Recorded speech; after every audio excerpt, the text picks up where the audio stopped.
7h30 dans les studios de Génération FM, c'est l'heure de votre bulletin d'information. À la présentation, Mohamed Sagna, Albert Gomis et Otomanette.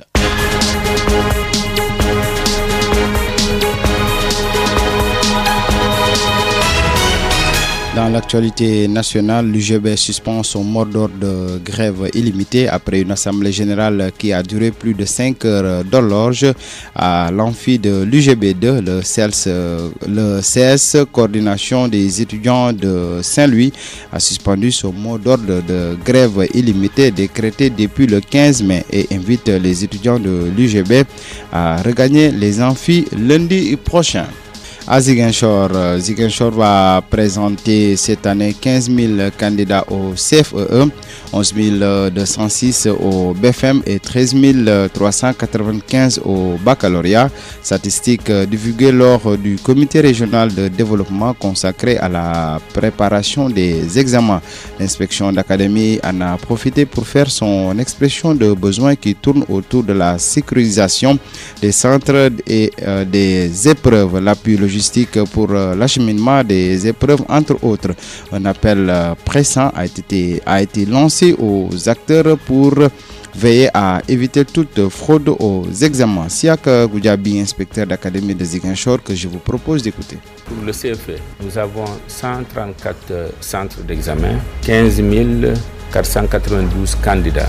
Pour ce qui est du BFM, nous avons 112 jurys avec 11 206 candidats, inégalement répartis également à travers les 4 GF, avec la grande part qui revient toujours à l'EF de Ziguinchor. Pour ce qui est du baccalauréat, toutes séries confondues, nous avons 46 jurys avec 13 395 candidats, qui sont inégalement répartis à travers les 4 GF avec la plus grande part qui revient comme d'habitude à l'IF de Ziguinchor. Expression de besoin relativement à la sécurisation des centres. Les centres, nous aimerions que les centres soient sécurisés, les épreuves soient sécurisées et que l'administration des épreuves elle-même soit sécurisée de la part de la gendarmerie, de l'armée et de la police. Par rapport à la logistique, nous notons ici que dans l'académie de Ziguinchor, qu'il y a beaucoup d'écoles, beaucoup de centres juridiques qui sont dans les îles. Il faudrait y convoyer les épreuves dans des conditions de sécurité appréciables,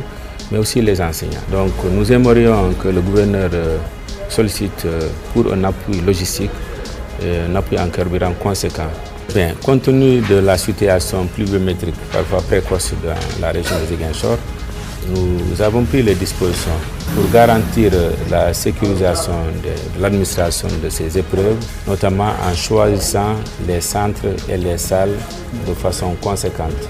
On a choisi des salles et des centres qui seront vraiment bien protégés, malgré les pluies. Donc les IEF ont pris les dispositions à rapport avec les directeurs pour apprêter ces centres, ces salles, numéroter, ranger les tableaux bancs et les numéroter. À l'instant, Siak Goudiaby, inspecteur d'académie de Ziguinchor, l'adjoint au gouverneur en charge des questions administratives, a annoncé que tous les services compétents seront mis à contribution pour assurer une organisation correcte des examens scolaires. Baïdjon est interrogé par la Minba.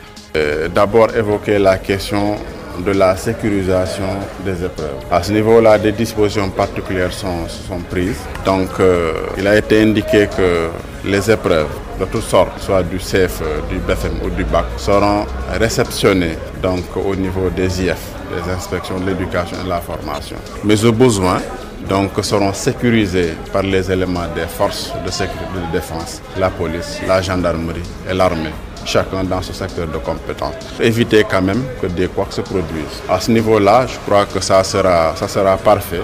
Toutes les dispositions sont évoquées, sont effectivement prises. Et pour ce qui concerne également la logistique, c'est une question qui me paraît essentielle parce qu'il ne peut pas y avoir un examen en tout cas qui se déroule bien. Si véritablement les épreuves ne sont pas en tout cas acheminées à temps, mais également il faut que les personnels qui encadrent cet examen-là soient également acheminés donc à leur lieu d'affectation.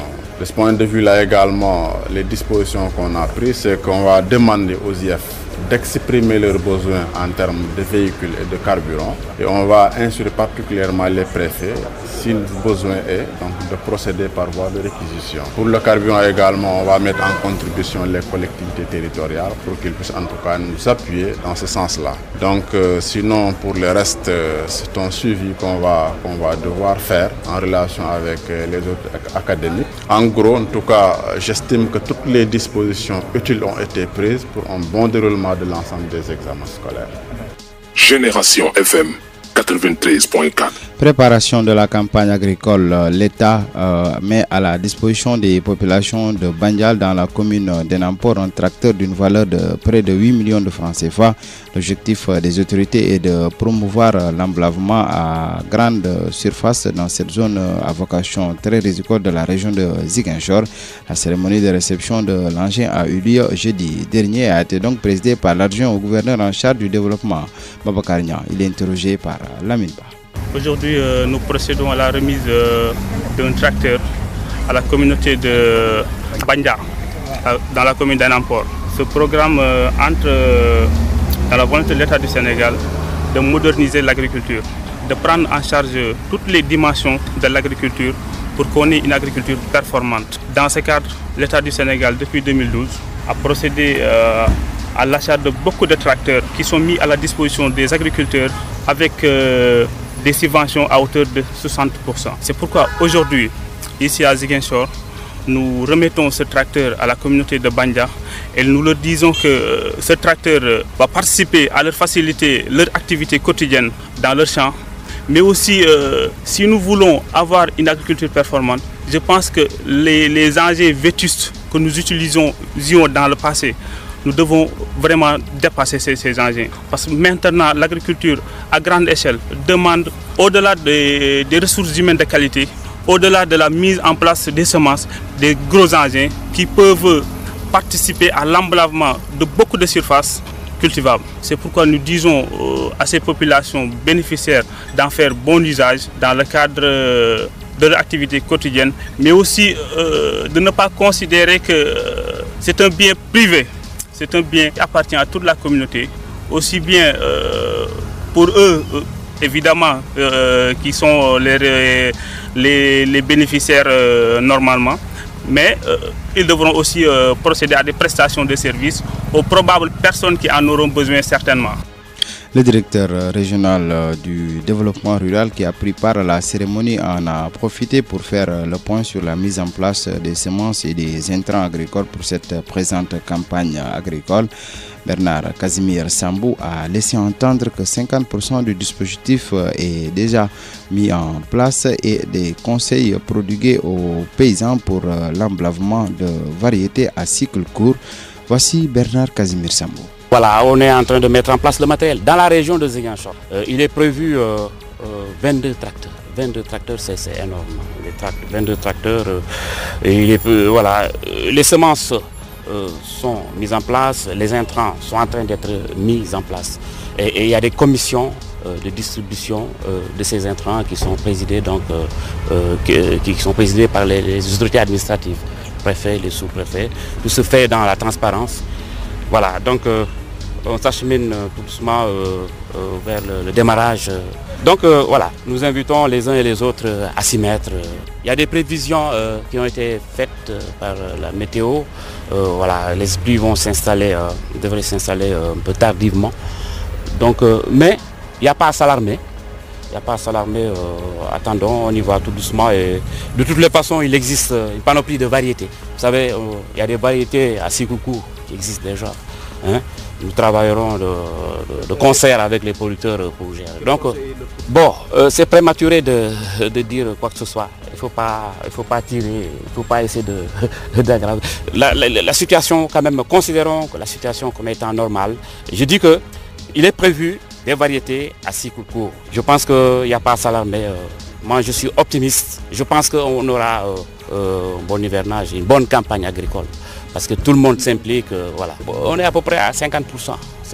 Et ça avance. Au moment où je vous parle, les choses avancent. Hein. Génération FM 93.4. Sur l'international en RDC, les candidats au provincial commencent à s'enregistrer ce samedi durant 2 semaines.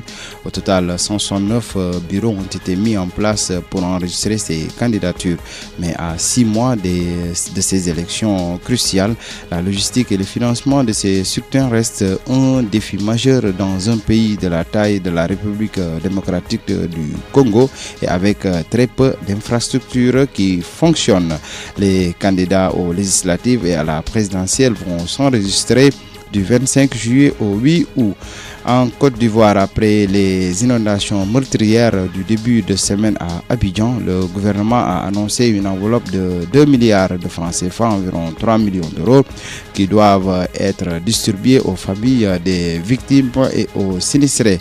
Les distributions de vivres et d'équipements de première nécessité sont également prévues et au terme du Conseil de sécurité d'urgence, le président Alassane Ouattara s'est rendu lui-même sur les lieux du drame.